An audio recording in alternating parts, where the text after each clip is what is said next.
أعوذ بالله من الشيطان الرجيم بسم الله الرحمن الرحيم الحمد لله رب العالمين والصلاة والسلام على رسول الله مولانا محمد مصطفى صلى الله عليه وسلم وعلى آل صحبه وسلم أما بعد. Ceci étant dit.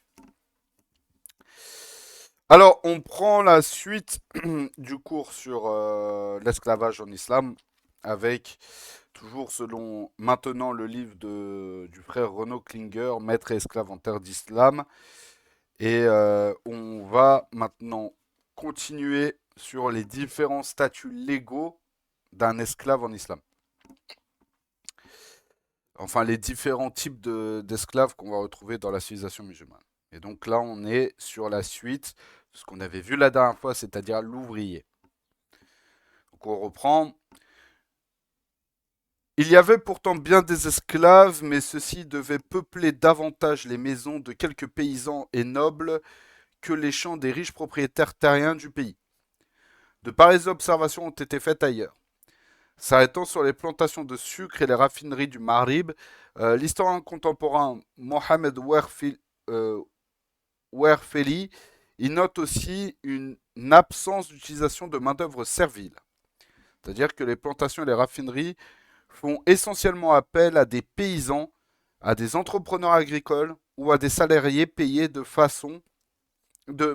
à façon ou par mois. C'est-à-dire qu'ils étaient payés quand on dit à façon, c'est-à-dire après avoir réalisé la mission. Exemple, c'est ce qu'on peut retrouver derrière dans une forme de sous-traitance en fait, de sous-traitance en fait, par exemple dans certains milieux, notamment tout ce qui est les milieux de la tech, etc. On va te filer en fait une mission à réaliser. Je donne un exemple au pif comme ça. Par exemple, tu dois faire tel codage pour un jeu vidéo, exemple. Ben, on va te payer une fois que tu as rendu ton travail et que ton travail il est fait, il est terminé. Voilà ce qu'on appelle payer à façon. Ou payer au mois. Un petit peu comme le salaire qu'on va trouver aujourd'hui. Euh, donc pour accomplir toutes les tâches nécessaires, aussi bien dans la plantation que dans le complexe industriel. Au Marib al-Aqsa, c'est-à-dire l'actuel Maroc à peu près, comme ailleurs dans tous les centres méditerranéens, les esclaves sont employés surtout comme domestiques et dans certaines régions dans les travaux agricoles lorsque la main-d'œuvre manque cruellement. Donc, en réalité, la seule et unique tentative dans le monde musulman de mettre en place un esclavage colonial, intensif, systématique et à échelle industrielle destiné à servir dans la production agricole, a eu lieu bien plus tôt, alors même que l'Empire musulman était à son apogée territorial, c'est-à-dire à la fin du 1er siècle de l'Hégire, soit le 7e siècle grégorien. Donc plusieurs entrepreneurs proches du pouvoir omeyyade décident de revaloriser les terres en recouvrant les régions de la basse Mésopotamie autour du Tigre et de l'Euphrate. Le sol y est fertile depuis toujours et la région est au carrefour des routes commerciales du golfe Persique. Mais l'endroit a le malheur d'être recouvert de marécages. Pour permettre de nouvelles cultures d'y pousser, il va d'abord falloir assécher la zone à l'aide de digues, puis creuser de nouveaux canaux et surtout retirer les énormes couches de natron. Donc le natron, c'est une forme de minerai blanchâtre qui se présente souvent sous la forme de roches massives. Il peut être trouvé dans les pays désertiques à la surface des terres desséchées. Donc ça, c'est le natron. Qui bloque, qui bloque accès à la terre. Donc des appels d'offres ont été lancés, mais le travail extrêmement dur n'attire aucun ouvrier libre. Donc il est aussitôt décidé d'y faire venir des esclaves.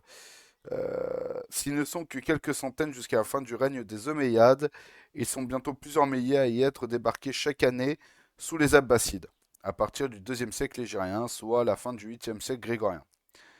Achetés sur les rives de la Corne de l'Afrique, c'est-à-dire l'Éthiopie, la Somalie, etc. Principalement la Somalie, l'Érythrée en fait. Euh, et ramenés en bateau jusqu'en terre d'islam, ces esclaves bâtissent des digues creusent les canaux, arrachent du sol les lourdes couches de natron afin d'y cultiver tout ce dont la population de Bardad, la nouvelle capitale du califat, a besoin, c'est-à-dire le riz, le sucre, euh, les céréales, fruits et légumes divers. Les conditions de travail sont terribles et la mortalité élevée. Les esclaves meurent d'épuisement ou de maladie. Si bien qu'il faut constamment renouveler entre guillemets les stocks de travailleurs par l'achat de nouveaux esclaves. Des révoltes ont lieu, écrasées dans le sang. C'est-à-dire que les esclaves se sont rebellés au, face en fait à la euh, en fait les esclaves se sont soulevés face aux conditions de travail, à la répression en fait des autorités et dès que en fait les rébellions en fait se sont fait mater dans le sang. Euh, Tout change lors de l'année 255 de l'Hégire, soit en 869 du calendrier grégorien. Donc là, les révoltés sont trop nombreux et trop organisés pour être matés. Donc leur leader, c'est Ali ibn Muhammad alias le maître des anges. Donc on ne connaît pas réellement son ascendance, mais euh, beaucoup tentent à dire qu'il serait d'origine perse. Donc l'homme est un poète renommé, un érudit versé dans les sciences occultes, mais il est surtout un khariji accompli. C'est-à-dire qu'il il est sur la méthodologie en fait des khariji. Il est sur la méthodologie en fait des khariji. Il faut savoir que les khariji de l'époque, c'est pas forcément les khariji qu'on pense aujourd'hui avec des groupes comme Al-Qaïda, Daesh, etc. Il y a en fait, derrière, il y a une vraie pensée, une vraie réflexion théologique derrière les khariji. Euh, donc le message égalitariste et salvateur de Ali ibn Muhammad trouve alors au sein des Anges, donc c'est le véritable pluriel du mot des Anges, en fait c'est Zunuj en arabe. Mais pour se comprendre, on va rester sur la terminologie des Anges. Euh, donc alors, le message égalitariste et salvateur, c'est-à-dire qui sauve de Ali ibn Muhammad, trouve alors au sein des Anges un auditoire acquis. S'échappant des camps et se procurant des armes nécessaires, les Anges vont rapidement se solidariser dans les villages créés et fortifiés, à l'occasion duquel ils vont lancer les premiers raids contre des garnisons de l'État abbasside. Après un grand nombre d'embuscades et de batailles qui tournent à leur avantage, les Indes arrivent en quelques années à s'emparer des principales cités de la région, dont Bassora et Ouassit. Donc en parallèle, le maître des Indes a installé son fief quelque part dans les marécages à l'accès difficile, fait frapper sa propre monnaie et établir ses propres tribunaux. Donc une capitale des Indes est même édifiée sur les eaux, et la capitale elle se nomme Al-Murtara. Des liens diplomatiques sont entamés avec le mouvement des Karmates. Donc eux, c'est des chiites ismaéliens. Euh, donc les Kermites, en fait, c'est un groupe extrémiste parmi les chiites, parmi les chiites et notamment les ismaéliens. Et en fait, c'est eux derrière qui sont à l'origine en fait du sac de Mecca en fait. Euh, euh, donc en gros, les Indes se sont alliés avec les Karmates euh, et également avec la dynastie des Safarides. Donc c'est des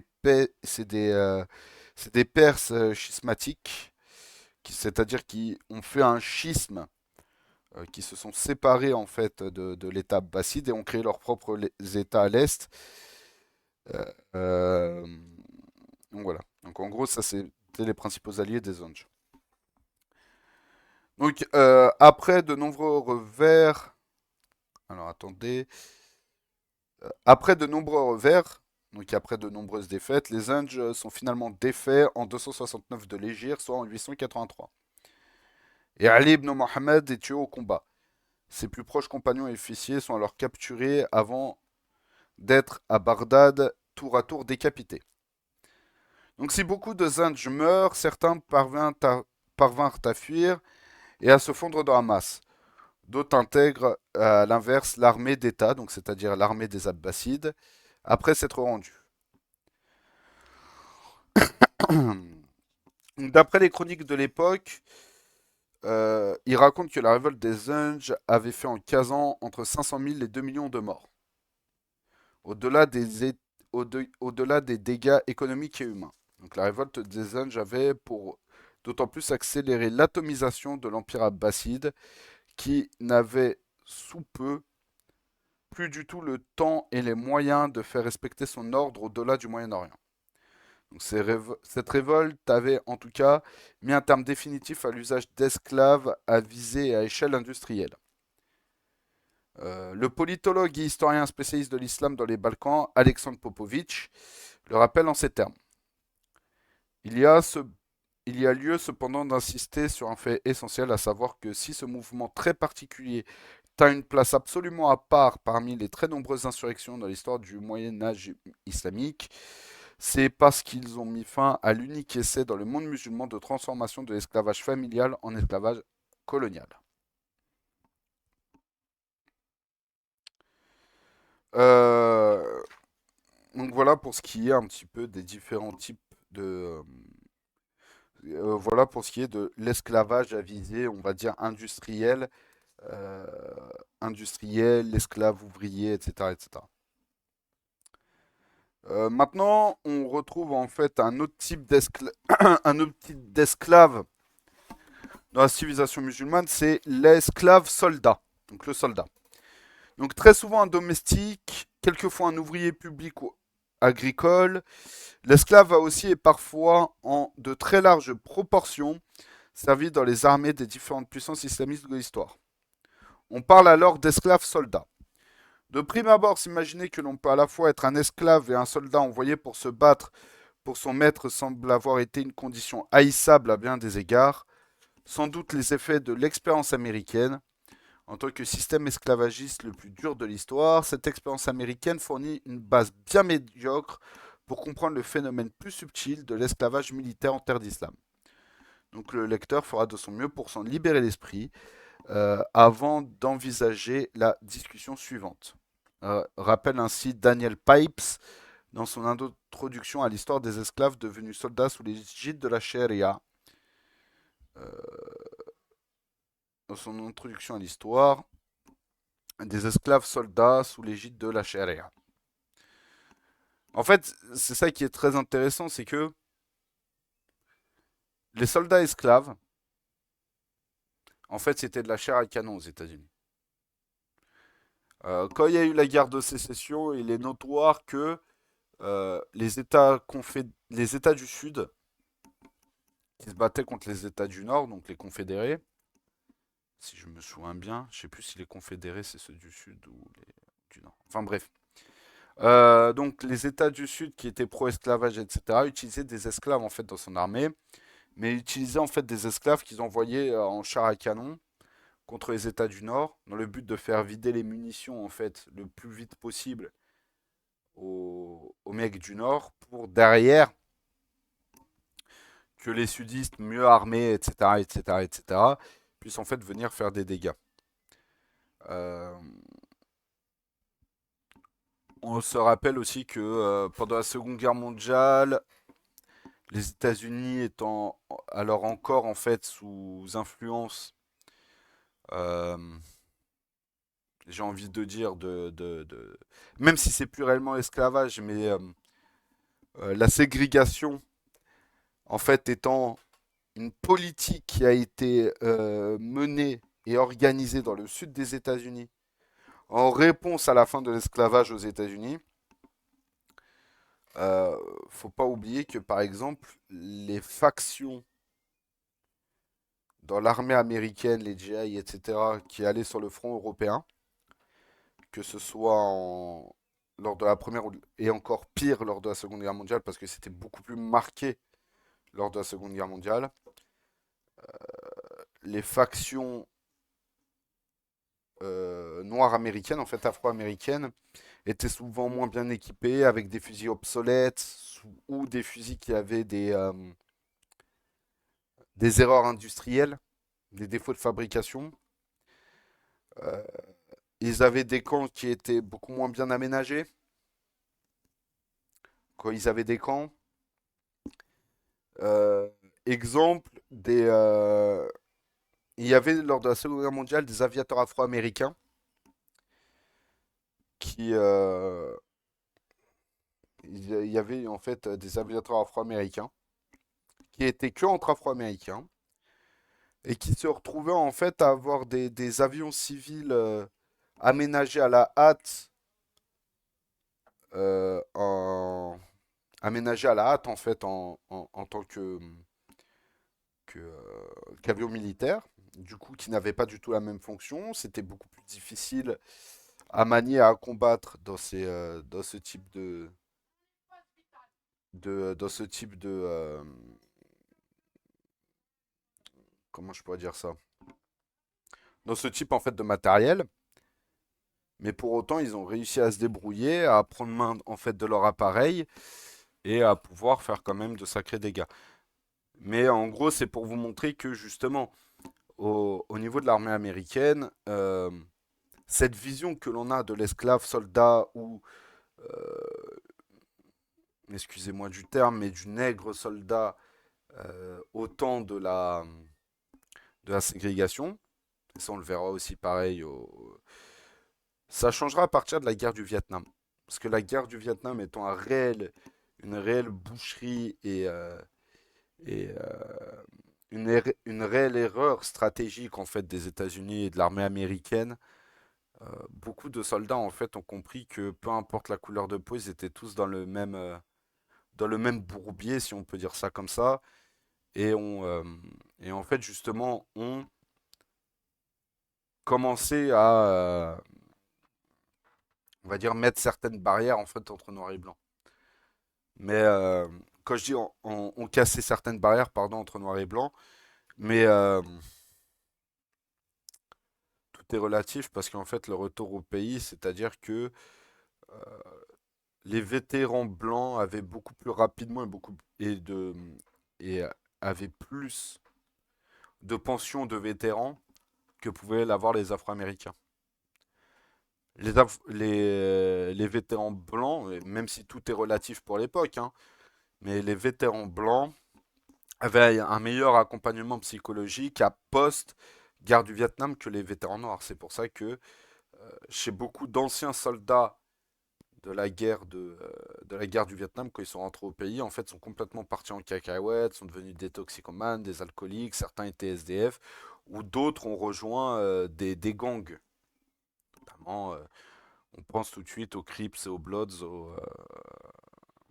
à Los Angeles, et sont devenus justement des gens qui faisaient beaucoup de larcins, qui volaient en fait qui volaient du matériel militaire qui était censé être détruit, était censé être détruit en fait par l'armée américaine et le volait au profit des gangs, etc., etc. Et beaucoup ont rejoint par la suite des gangs parce que justement l'accompagnement psychologique pour les Afro-Américains euh, étant beaucoup moindre que les Blancs, beaucoup en fait ont réellement pété un câble, si on peut parler un petit peu trivialement comme ça.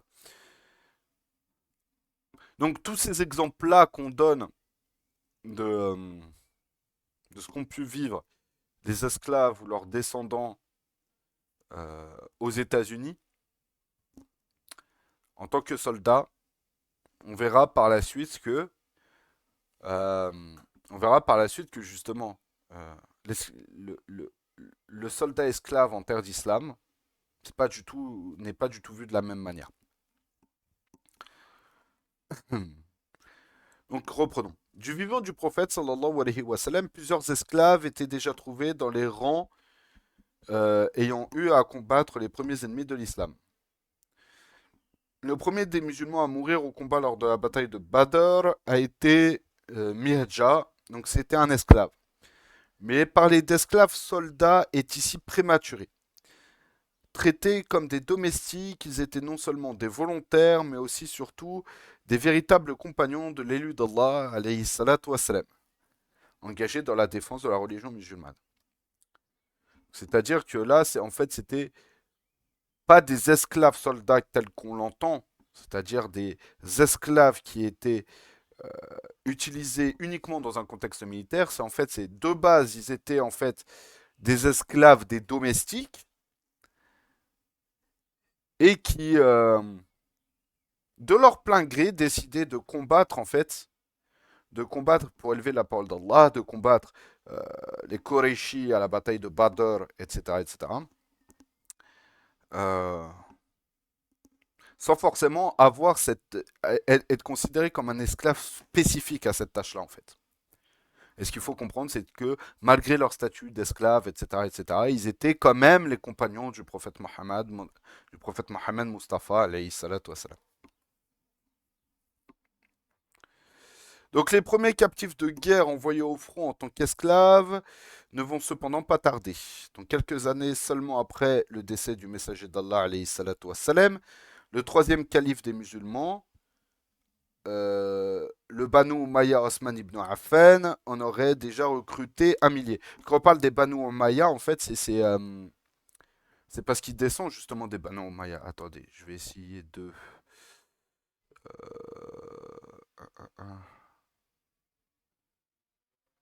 Alors, juste un petit instant.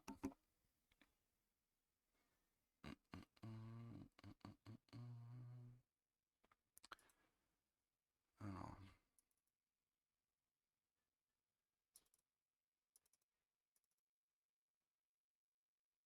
voilà. Alors, donc, si on reprend Quraysh, donc Kinana, il y a le clan des Abdi Manaf, il y a Abdi Manaf qui se crée et qui fonde en fait deux clans, donc Abdi Shams et Hashim. Et donc, de la branche des Abdi Shams, il descend Umayya, qui donnera derrière, deux principaux enfants qui donneront deux principaux lignages. Donc, c'est Abu al-As et Harb. Donc de Harb descendra Abu Sufyan, Yazid et Muawiyah. Euh, et donc de Abu al-As descendra Affan et Al-Hakam. Et donc Affan donnera Osman ibn Affan. Et de Al-Hakam descendra Marwan et enfin Abd al-Malik. Donc voilà, voilà pourquoi on parle du Umayya, parmi les Banu Umayya. Voilà pourquoi est-ce qu'on dit que Osman ibn Affan est un Banu Umayya. Euh, donc Osman ibn Affan, radiallahu anhu, on aurait déjà recruté 1 millier pour composer sa garde prétorienne, c'est-à-dire sa garde rapprochée. Ali ibn Abi Talib, on aurait recruté à ses côtés lors de la bataille de Siffin en 37 de l'Hégire, soit en 657 du calendrier grégorien.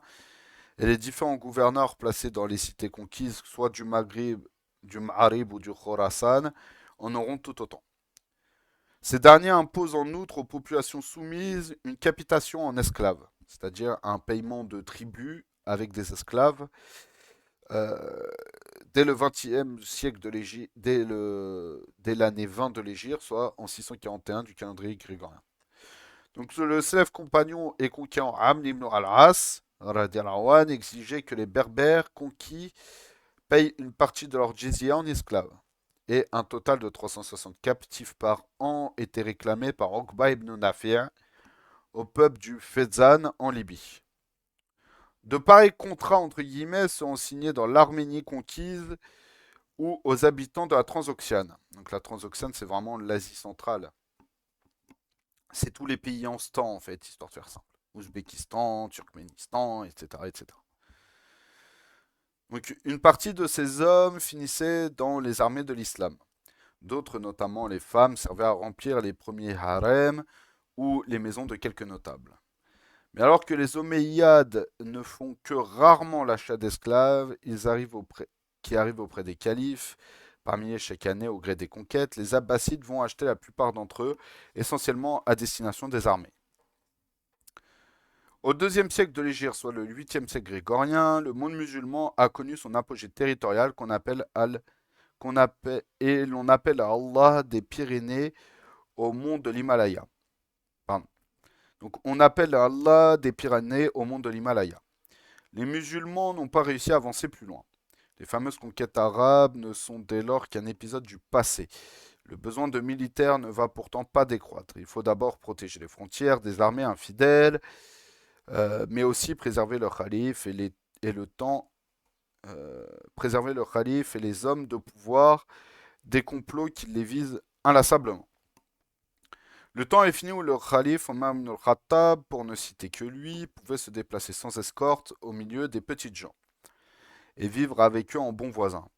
Les souverains sont de plus en plus souvent blottis dans leur palais, sous bonne garde d'une pléthore d'esclaves armés jusqu'aux dents. Dans l'idée d'établir une genèse, on accorde souvent au calife Abbasid al-Mu'tasim d'avoir été le premier des souverains musulmans à être systématiquement entouré d'esclaves soldats achetés aux frontières du monde musulman. En vérité, c'est le calife al-Mansour, rahmatullah alayhi, pas encore le second calife des Abbassides, euh, qui, le premier au troisième siècle de l'Hégire, soit le neuvième siècle grégorien, s'est entouré d'esclaves soldats préalablement achetés à dessein, donc dans ce but-là. Donc le calife al-Ma'moun sera ensuite le premier à s'en procurer en grand nombre, et al-Mu'tasim sera quant à lui le premier à en dépendre complètement ou presque. Donc d'abord capturés sur le champ de bataille, puis achetés à des marchands, ces esclaves seront longtemps des Turcs. Reçus dans des casernes, ils devaient vivre une éducation religieuse et militaire complète. Ils en sortaient après quelques années de fiers et forts guerriers fraîchement islamisés, voués à leur maître et à leurs compagnons d'armes. Initialement païens avant d'être convertis à l'islam et réduits en esclavage, avant leur entrée dans le monde musulman, leur obtention était ainsi permise par la loi islamique. Pouvait-il néanmoins être envoyé au combat, qui plus est pour la défense de l'islam des musulmans? Les juristes ont toujours été divisés. Abu Hanifa, par exemple, ne le permet pas. Mais à Shafi'i, à condition qu'il soit utilisé dans des combats à vocation défensive, beaucoup d'autres resteront silencieux, préférant laisser la question dans le domaine de la zone grise, entre guillemets. Car rien ni dans le Coran, ni dans la Sunna, ni même dans la pratique des compagnons du prophète sallallahu alayhi wa sallam, ne vient en effet autoriser ou interdire de façon explicite l'usage d'esclaves en tant que soldats.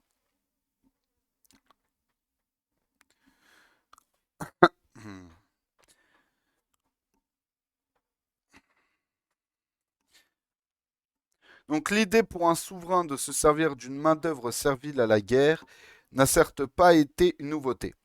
Les Romains, les Chinois et les Indiens, tous ou presque, en ont fait l'usage. Plus tard, au 7e siècle hégirien, soit au 13e siècle grégorien, les Mongols useront systématiquement des captifs d'un siège précédemment brisé afin de forcer le suivant. Mais la comparaison s'arrête là. Parfois désarmés, les esclaves soldats des Mongols et d'autres étaient le plus souvent jetés sur les défenses des ennemis dans la seule idée de fatiguer et d'user les munitions du camp d'en face.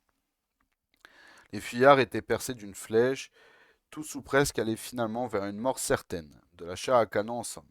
Les esclaves soldats de l'ère islamique ont quant à eux constitué une véritable armée de métiers équipés et servant directement le pouvoir central. Le soldat avait un nom, un solde, donc une solde, c'est-à-dire un salaire, et un statut qui faisait de lui un individu quasiment intouchable.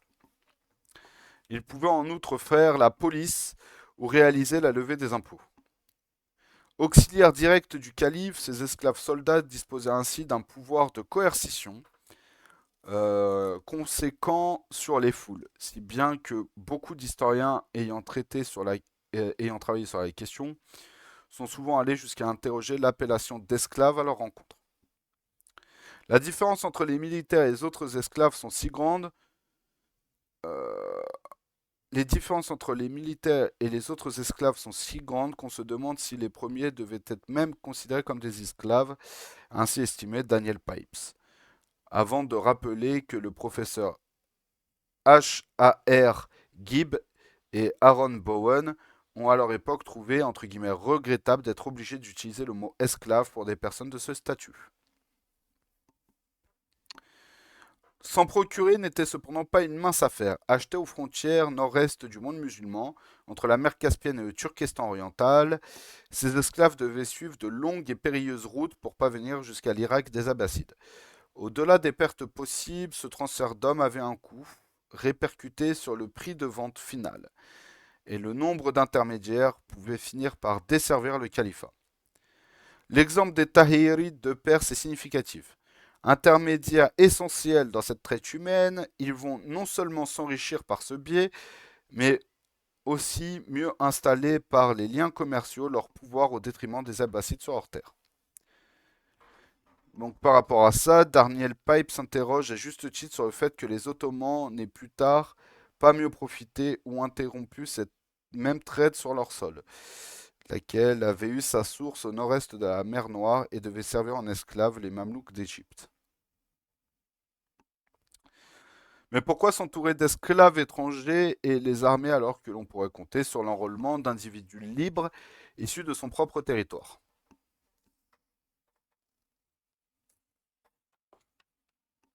Alors juste je vérifie un petit truc, j'espère quand même qu'ils vont en parler. Ouais, ouais c'est ça. Ok, ouais c'est bien, ils vont en parler.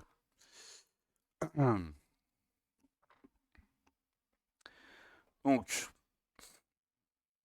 donc l'historienne Patricia Crone a expliqué que l'usage d'esclaves est d'abord le résultat d'un intérêt progressif manifesté par les musulmans à intégrer l'armée. L'ère des grandes conquêtes passées, qui se sont étendues sur tout le premier siècle de l'Hégire, les Arabes avaient fini par installer et prospérer avaient fini par s'installer et prospérer via le commerce, les savoirs ou la politique, dans toutes les régions qu'ils avaient aidé à conquérir. Au travers d'un processus qu'Ibn Khaldoun explicitera en détail des siècles plus tard, les conquérants d'hier, en se sédentarisant et en s'imposant comme les nouveaux souverains du monde connu, avaient naturellement perdu leur agressivité, ce qui faisait leur force motrice, leur asabiya. C'est-à-dire ici, euh, en gros, il se base sur la définition Wikipédia, la asabiya désigne la cohésion sociale en tant que dynamique de solidarité qui met l'accent sur l'unité entre les individus et la conscience groupale. Euh, je suis pas vraiment d'accord en fait avec cette définition. Euh, En gros, la asabiya, c'est l'idée qui va unir en fait, qui va attacher en fait un groupe de personnes. Souvent, la asabiya, elle est liée à une tribu. Et cette asabiya-là, cette fierté-là, va justement organiser la société et faire en sorte que cette organisation-là, derrière, fasse, comment je pourrais dire ça, euh, derrière, en fait, développe justement un intérêt commun. Exemple, telle tribu va faire corps ensemble, va s'unir au niveau de ses principes tribaux. Et cette union au niveau de leurs principes tribaux va les pousser, par exemple, à se démarquer d'un point de vue militaire dans l'armée des musulmans. Va, et derrière, va vouloir justement, au niveau des zones conquises, avoir une certaine influence sur les zones conquises, en négociant justement une influence, et derrière de pouvoir justement, euh, on va dire, donner une certaine forme d'attachement aux conquérants par l'honorabilité de cette union tribale. en gros. Leur goût pour la guerre et la conquête s'est évaporé. Dans leur goût pour la guerre et la conquête, donc dans une dynastie affectée par la sénilité, en raison du luxe et du repos, il arrive parfois que le dirigeant choisisse des aides et des partisans parmi des groupes non liés à la dynastie dirigeante, mais habitués à la dureté. Il utilise ces gens comme une armée qui sera mieux à même de supporter les épreuves de la guerre, de la faim et des privations. Donc c'est ce qui expliquait Ibn Khaldoun dans sa Muqaddimah au 8e siècle hégérien, soit au 15e siècle grégorien. Soit au 15e siècle grégorien. Donc pour l'autorité centrale, il s'agit aussi de se prémunir des incessants complots et révoltes fomentés contre eux. Donc afin de les empêcher, c'est-à-dire son peuple, de prendre le pouvoir et de les éloigner de la participation au pouvoir, le dirigeant a besoin d'autres amis qui ne sont pas de sa peau, c'est-à-dire qui ne sont pas en fait de sa tribu, de son sang, de sa famille, et qu'il peut utiliser contre son propre peuple, et qui seront ses amis à la place. Il souligne de surcroît l'érudit de Tunis, donc Ibn Khaldoun, et ça, c'est toujours dans la Muqaddimah. Donc les soldats musulmans, qu'ils soient arabes, perses ou berbères, avaient le calife ou l'émir comme chef. Mais leur loyauté était avant tout tribale. Le chef de clan d'abord, le calife ensuite. Cette incapacité pour le calife à pouvoir s'imposer à ses hommes en véritable leader a engendré des problèmes conséquents. Il n'en a en effet pas été rare qu'une bataille soit perdue ou une entreprise de conquête sabotée, faute de troupes véritablement loyales et tout simplement disponibles ou intéressées. La dynastie des Omeyyades forme un cas d'école. Moins de 30 ans après leur arrivée au pouvoir, ils ne pouvaient déjà compter plus que sur quelques clans disséminés en Syrie, où le calife vivait souvent proche du noyau familial. Mais là n'est pas tout. Après avoir combattu les Sassanides et les Byzantins, les Ibères ou les Francs, les armées de l'État islamique s'étaient de plus en plus jetées sur d'autres musulmans, se revendiquant comme tels. Après la mission de protéger les califes et émirs des sempiternelles révoltes qui les menaçaient, les soldats pouvaient ainsi aisément être appelés à faire couler le sang d'un frère en religion ou d'un cousin éloigné. Donc cette grave entorse à la loi islamique n'a évidemment pas manqué de soulever des cas de conscience.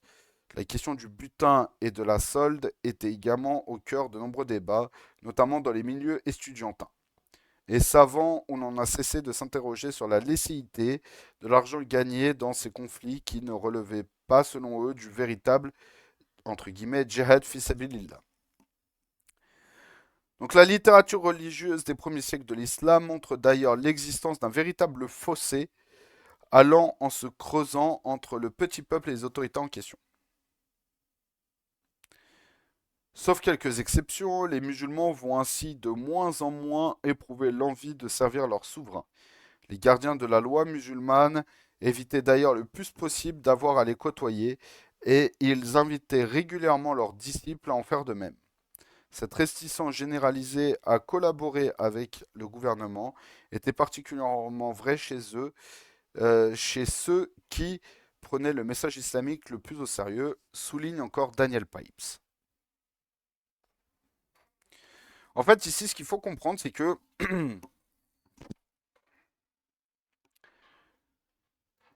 les conquêtes musulmanes,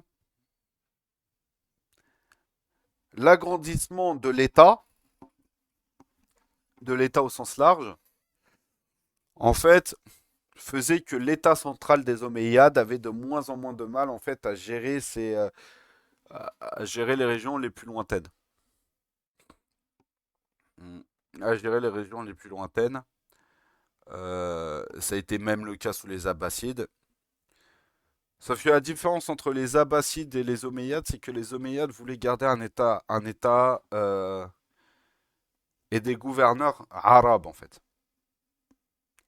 Et en fait, cette arabisation euh, quasi systématique des gouverneurs qui soient califes ou gouverneurs régionaux, en fait, a amené beaucoup en fait de problèmes au niveau de la stabilité de l'État. C'est-à-dire que des populations fraîchement converties n'acceptaient pas forcément que le gouverneur mis en place par l'État soit un arabe venu du Cham ou de la péninsule ou de la péninsule arabique au sens large, pour derrière, euh, comment je pourrais dire ça, qui ne comprend pas en fait forcément les mentalités locales et les cultures locales, et qui très souvent en fait imposait la vision omeyyade de la politique et de la religion. Ce qui fait que ça a amené énormément de conflits et d'insurrections. Et c'est en ce sens où on a commencé à envoyer en fait une armée combattre en fait des musulmans pour stabiliser l'État et éviter les révoltes. Est-ce que c'est quelque chose qui, au niveau purement légal, est bon? Non, on n'a pas en tant que musulman à faire couler le sang d'autres musulmans. Maintenant, si on prend un petit peu du recul d'un point de vue islamique, est-ce que cette stratégie était bonne? Si derrière c'était pour imposer un gouverneur qui n'était pas apprécié par la population, t'as beau envoyer l'armée, en fait c'est juste tu ne couvres que le feu de la révolte pendant un certain temps en fait. C'est tu étouffes un petit peu les braises. Mais après il suffira d'un coup de vent pour que ça reparte. Ce qu'il faut comprendre, ce qu'il faut comprendre en fait c'est que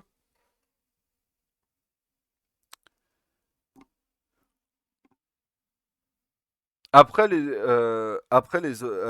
partir des Omeyyades, en fait, beaucoup de musulmans en fait ont combattu d'autres dynasties musulmanes. Ça serait mentir que de dire que ça serait mentir que de dire que euh, les musulmans ne se sont jamais combattus entre eux. C'est faux. Est-ce que c'est quelque chose de bien? Non. Est-ce qu'il a fallu le faire? Dans certains cas, oui. Je, je- En fait, je fais vite parce que toutes ces questions-là, en fait, on le verra progressivement, en fait, dans les cours du dimanche soir. Mais vraiment, comprenez une chose. La problématique, la problématique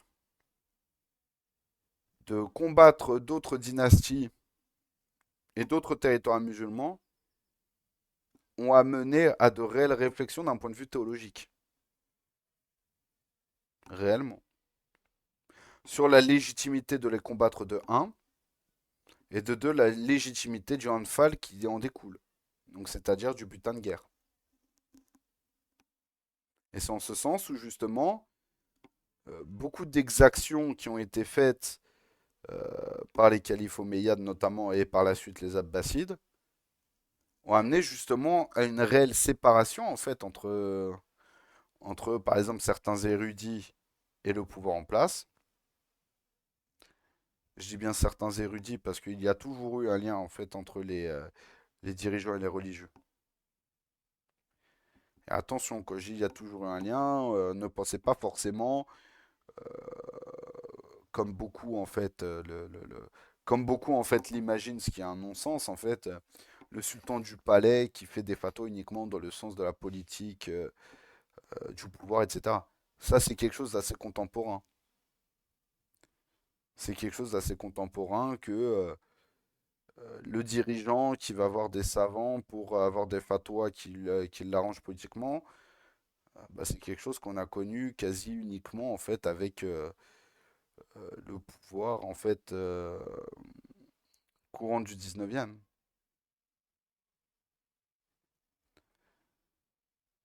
Vraiment. Et surtout au 20e en fait. Et cette bid'a, j'ai envie de dire d'une certaine manière, cette bid'a, en fait, est venue avec les Wahhabis. Avant, le dirigeant choisissait les chouïours qui le conseillaient en fonction de sa politique et de son idéologie. Aujourd'hui, les chouïours choisissent leur positionnement religieux en fonction du dirigeant. Traditionnellement parlant, c'est l'inverse. C'est le dirigeant qui, en fonction de sa politique, va choisir les religieux. C'est pour ça que les dirigeants abbassides étaient tantôt Mortazili, tantôt sunnites, tantôt chiites. Parce que en fonction de l'obédience du dirigeant, les savants qui seront mis en avant seront les savants qui auront la même ligne dogmatique que le dirigeant. Et on ne parle pas forcément du calife. Des fois, c'était les vizirs. Quand les bouillides ont progressivement tiré leur épingle du jeu pour influencer en fait l'influence de leur dynastie sur le califat abbasside, bah à ce moment-là, les savants qui étaient le plus mis en avant, c'était les chiites. Et des gens qui, même s'ils n'étaient pas forcément chiites, allaient dans le sens d'une vision religieuse plus ou moins proche du chiisme. Les Mortazili, j'ai pas besoin de vous expliquer, etc., etc. Lorsque les Seldjoukides, lorsque les Seldjoukides en fait ont combattu justement les Bouyides et ont repris l'influence des sunnis orthodoxes traditionnels, bah, c'est à ce moment-là que la Madrasa Nizamiye a été fondée, que la Madrasa Nizamiye a pris de l'influence et a fait en sorte que énormément de grands ulémas sortent leur épingle du jeu, notamment Abu Hamid al-Ghazali, rahmatullah alayhi. D'ailleurs, beaucoup de dirigeants ont voulu que Abu Hamid al-Ghazali en fait reprenne sa chaire à Nizamiye pour former des générations d'élèves formés à l'orthodoxie sunnite qui puissent prendre la relève derrière pour la suite en fait. Et ce que lui après et attention, ne prenez pas peur de ces termes, parce que c'est comme ça en fait qui est présenté un petit peu dans ses biographies euh, son passage, c'est que après sa crise spirituelle, il a réellement en fait toujours refusé de reprendre une chaire à Nizamiye avec la volonté d'une certaine manière d'obéir à l'État. Mais étant donné que c'était Abu Hamid al-Ghazali, beaucoup en fait ne soulevaient pas en fait justement le problème. Alors que en fait Abu Hamid al-Ghazali, très concrètement parlant, si on écoute certains avis d'aujourd'hui, ne devrait pas être en droit de s'opposer au gouverneur. Pourquoi? Parce que le gouverneur vient mettre la pression sur les ulémas pour émettre des fatwas en son sens. Alors que traditionnellement parlant, ça n'a jamais été le cas. Le gouverneur n'avait pas besoin de mettre de pression sur les ulémas pour mettre des fatwas en son sens, puisque en fait, les ulémas qui donnaient la ligne religieuse directrice de l'État étaient choisis en fonction étaient choisis en fait en fonction justement de la vision politique en fait du calife. Salam alaikum. Euh, on- Donc voilà un petit peu pour.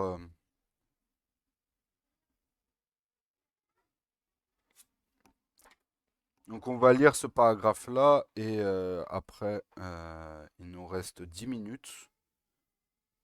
Il nous reste 10 minutes. Donc il n'y a d'ailleurs qu'à observer l'attitude de personnages tels que les imams Malik ibn Anas ou Ahmed ibn Hanbal à l'égard des califes de leur temps pour s'en faire une idée précise. Et ce qui devait se produire arriva. Les élites religieuses, les maîtres soufis, les ulémas n'ont ainsi pas tardé à remplacer le dirigeant comme moyen d'autorité et de prestige pour le musulman urbain moyen, alors que l'islam, dans un certain sens, euh, alors que l'islam est, dans un certain sens, la communauté politique par excellence. Il a eu tendance à rendre les musulmans pieux de moins en moins politisés.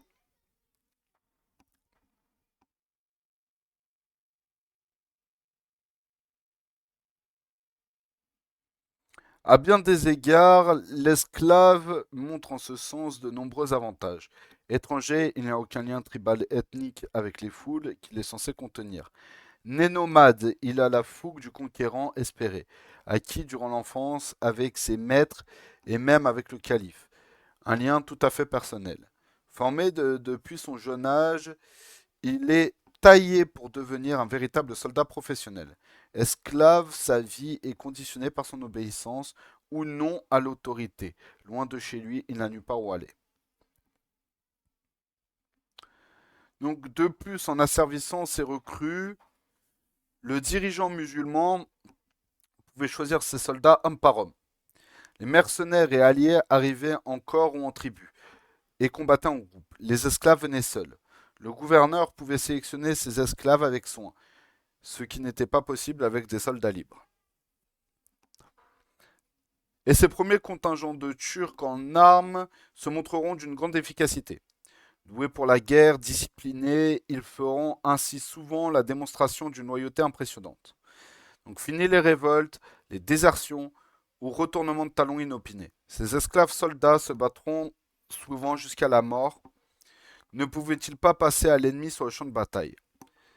Si basse que soit la position d'un esclave, il n'avait rien à gagner de la victoire des ennemis étrangers et de son maître. De même qu'un esclave pouvait rarement espérer améliorer sa situation en étant fait prisonnier de guerre. Une fois capturé, il était au mieux déraciné et réduit en esclavage dans un lieu étranger. Au pire, il fut exécuté sur le champ de bataille. Sous le règne du calife abbasside Ahmad Tassim, ces esclaves soldats plusieurs, sont plusieurs dizaines de milliers répartis de l'Égypte à l'Irak, sous la forme de corps divers. D'abord mêlés au gros des musulmans dans les principales cités d'islam, ils sont vite placés dans des quartiers spécifiques que l'on ne tardera pas à entourer de murailles. Des tensions entre eux et le reste de la population avaient en effet rapidement eu lieu. Ex-nomades, habitués à leur liberté de mouvement dans les steppes de l'Asie centrale, ils avaient pris la mauvaise habitude de dévaler les rues de Bagdad à dos de cheval, au milieu des badauds. Ex-païens et turcs, ils avaient des us et habitudes, leur approche des femmes, leur goût tantôt immodéré pour l'alcool, que l'arabe des villes ne pouvait évidemment supporter.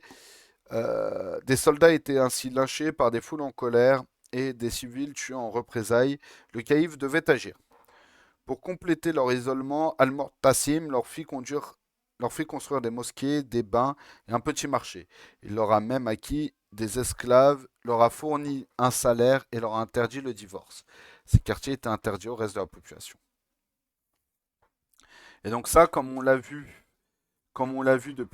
depuis un ou deux cours, surtout deux cours, euh, cette, dans les cours du matin sur les croisades et la colonisation, cette vision de l'esclave turc, cette vision du turc en fait, constamment alcoolisé, constamment euh, qui sème le bazar est assez relative.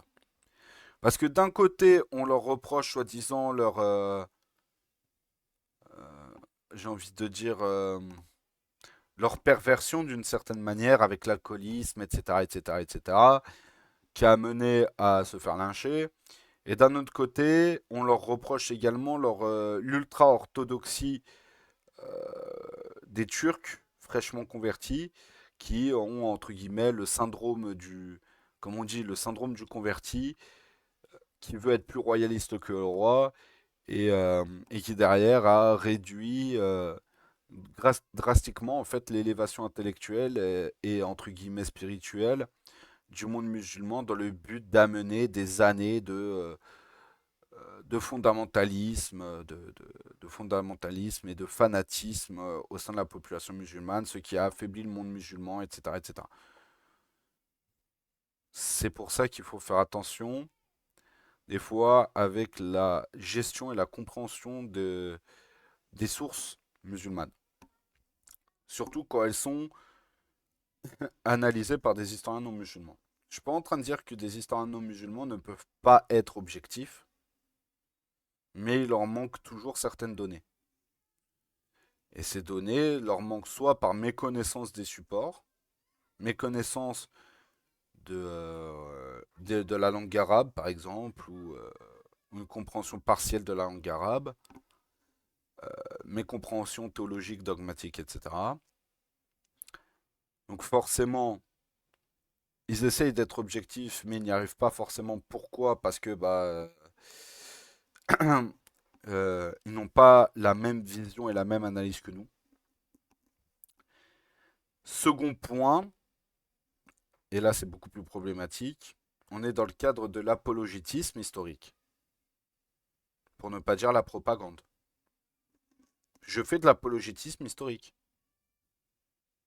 Mais l'apologétisme historique n'empêche pas de reconnaître les défauts et les qualités euh, de certaines populations, même si ce sont, entre guillemets, des adversaires de l'histoire à laquelle on fait notre apologétisme. Je peux tout autant reconnaître certaines qualités aux Templiers, aux Croisés, même si tout est relatif. Et des fois, je peux critiquer certains positionnements de certains musulmans. Sauf que le problème, c'est que beaucoup, en fait, sont dans cette vision orientaliste qui prépare justement à la colonisation. Et l'orientalisme, en fait, a toujours eu pour but de comprendre l'histoire et la théologie orientale, et notamment musulmane, dans le but justement de trouver les failles pour combattre l'islam et les musulmans, et de conquérir ces territoires et de désislamiser les musulmans.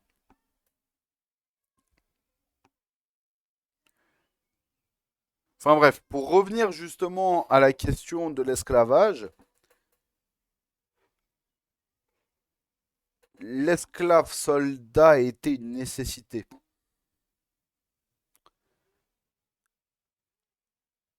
de protection, de garde rapprochée, ce qu'on appelle une garde prétorienne pour le sultan calife, pour éviter les trahisons, pour éviter les trahisons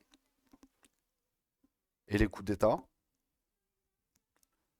Second point, ça permettait justement de pouvoir mater certaines révoltes sans forcément en fait avoir justement une désertion massive de l'armée. Pourquoi? Parce que on s'attaque en fait aux cousins éloignés, à des gens de la même tribu, du même peuple, etc., etc. Les esclaves soldats qui étaient entraînés et formés depuis tout petit à être justement des esclaves soldats ne pouvaient pas se permettre, ne pouvaient pas en fait justement se permettre de, de refuser de combattre ça. Parce qu'en fait, ils ont été formés depuis tout petit, payés, formés, nourris, logés, payés par par le califat en place pour derrière pouvoir avoir la place qu'ils ont aujourd'hui. Voilà. Et donc on va s'arrêter là. Est-ce que Shahid t'aurais des questions en fait? Bon, t'es arrivé vraiment à la fin, mais est-ce que t'aurais des questions avant qu'on laisse Inch'Allah?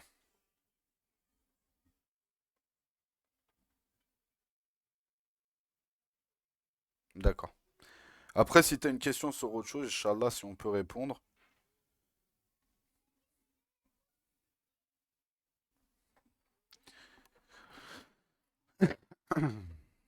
Si t'as une question sur autre chose, on peut prendre le temps aussi, Inch'Allah. Voilà. Hmm. Non, on peut pas réellement en fait faire de parallèle avec les Spartiates. Parce qu'en fait, les Spartiates, euh, c'était leur nation qui était basée comme ça. Et pour faire partie de l'armée spartiate, il fallait être un homme libre issu de bon lignage. Les esclaves ne rentraient pas dans l'armée spartiate. Les Spartiates pouvaient utiliser entre guillemets comme chair à canon des esclaves. Mais le principe de l'armée spartiate, c'était en fait justement les hommes libres de bon lignage de l'armée spartiate qui est entré dans j'ai oublié le terme, l'agora. Non, l'agogé. C'était justement, c'était vraiment l'élite sociétale de la, de la société spartiate qui entrait à l'agogé et qui était formée comme soldats. Les autres, ils étaient commerçants, esclaves. S'il y avait besoin de soldats pour une guerre un peu plus massive, ouais, ils étaient envoyés en char à canon, mais ce qu'on peut appeler une char à canon. Mais sinon, ils ne rentraient pas dans la Gaugée, en fait. Oui, parce que parce qu'en fait, rentrer dans l'armée spartiate, c'était réservé à l'élite. Pourquoi? Parce que la société spartiate est basée justement sur cet élitisme militaire. Tu prends Léonidas, le roi Léonidas qui a combattu Xerxès, etc., la bataille des Thermopyles et compagnie. Tu regardes qui est Xerxès. Xerxès, c'est pas un esclave soldat, hein. Xerxès, c'est pas un esclave soldat. Xerxès est un fils de noble. Et en tant que fils de noble, il a justement cette possibilité. Alors, 2 petites secondes. Et en tant que fils de noble, justement, il a cette possibilité de rentrer à la Gaugée et de pouvoir suivre la formation d'élite de l'armée spartiate. Sans forcément parler d'esclaves, tu prends un fils de paysan libre, il ne peut pas rentrer à la Gaugée. Puisque son lignage et son statut social ne lui permettent pas de rentrer à la Gaugée. La Gaugée, c'est-à-dire le lieu de formation des Spartiates, c'était une formation d'élite. C'est comme si on parle aujourd'hui, je sais pas moi, à une époque en France, c'est ceux qui rentraient dans les écoles d'officiers, c'était uniquement en fait les descendants de nobles. Tu pouvais pas être du tiers état et rentrer dans une école d'officiers. C'était quasi impossible. Et il faudra attendre la Révolution française pour ça. Là, c'est le même principe, mais à l'ensemble de l'armée spartiate. Si tu n'es pas descendant d'hommes libres et de familles nobles de soldats, tu ne peux pas rentrer à la Gaugée. Si ton père n'était pas lui-même soldat de l'armée spartiate, tu ne peux pas rentrer dans la Gaugée, etc., etc. C'est complètement différent. Oui, ils ont été formés. Le seul parallèle qu'on peut faire, c'est que oui, ils ont été formés et préparés à être des soldats. À être des soldats d'élite, soit de protection, soit ça, et on le verra plus tard avec les Ottomans, mais l'équivalent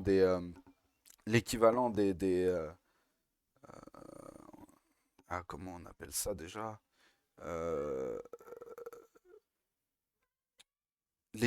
pas des légionnaires, mais pas les légionnaires, mais en gros un peu c'est un peu cet élitisme militaire, ça on le retrouvera chez les Ottomans. Mais majoritairement avant c'était ça, ils étaient envoyés soit en tant que gardes prétoriens, donc de gardes rapprochés des califes et des émirs, soit ils étaient envoyés au poste aux frontières pour mater les rébellions et faire en sorte, tu vois, de maintenir les frontières de l'Empire. Exactement, les janissaires, ouais, c'est ça, exactement. Euh, en fait, ils donnaient pas les bébés directement. C'est-à-dire que les familles de bonne famille faisaient analyser les bébés, voir s'il n'y avait pas en fait de défaut de fabrication, si tu vois ce que je veux dire, pour par la suite en fait, le père commençait à préparer en fait son fils à aller à la Gaugée. Et ensuite, il était à, je crois, à l'âge de 6 ou 7 ans, si je me souviens bien, ou 7 ou 8 ans, je sais plus, mais dans ces eaux-là, il était retiré à sa famille, envoyé à la Gaugée pour être formé à être un spartiate en fait. Un soldat d'élite de l'armée spartiate. Et attention, c'était très très dur, hein, entre les coups de fouet, les privations, les coups de fouet, les privations, etc. hein. Être envoyé dans la nature en stage survivaliste, c'était pas, attention, comme on dit, c'était pas la croisière s'amuse, hein. Mais c'est pour ça que justement, c'était réservé à une certaine forme de noblesse. Parce que bah, les pères avaient déjà vécu ça et pouvaient préparer les enfants. Si tu commences avec ça, à faire n'importe quel, à faire ça avec n'importe quelle partie de la population, tu te retrouves en fait avec des désertions massives. Alors que là, vu que c'est une noblesse qui, au niveau de l'héritage et de l'organisation sociale, c'est comme ça chez eux depuis des générations, forcément, en fait, ils n'ont pas d'autre choix que d'accepter cette situation. Voilà. De toute façon, on va, de toute façon, en fait, on va voir progressivement justement que le cas de l'esclave soldat dans la civilisation musulmane, en fait, c'est quelque chose qui est vraiment à part et qui n'a jamais, et en fait, qui n'a quasi aucune équivalence, en fait. Les Templiers, ça fonctionnait comment? Les Templiers, Shahid, c'est pas contre toi, je garde ça pour les cours du mercredi matin. Je garde ça pour les cours du mercredi matin, ça sera beaucoup plus en lien avec le truc. Mais les Templiers n'étaient pas du tout esclaves en fait. Histoire de te faire très simple, les Templiers en fait appartenaient au clergé. C'est ce qu'on appelait des moines chevaliers. Donc rien à voir avec de près ou de loin un statut d'esclave. Et c'est même encore complètement différent des Spartiates. C'est un statut à part en fait, les Templiers. Mais on détaillera ça progressivement dans les cours sur les croisades là, du mercredi matin. Bon, je vais vous laisser parce que j'ai un truc important à faire.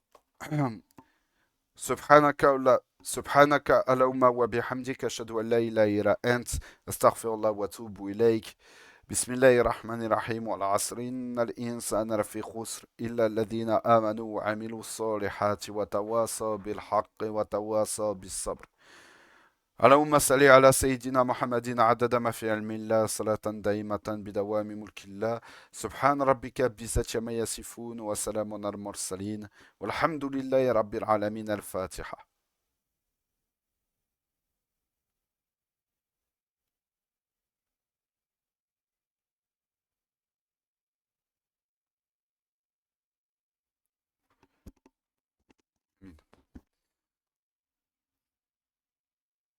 Wafik, wa alaykoum salam. Et là, j'ai quand même pas mal de vidéos de retard à retravailler. Je vais travailler ça cette nuit, entre ce soir et cette nuit. Et j'essaie de les publier toutes demain dans la journée. Et on se retrouve, Inch'Allah, demain soir à 20 h pour le cours sur la Sira, Inch'Allah.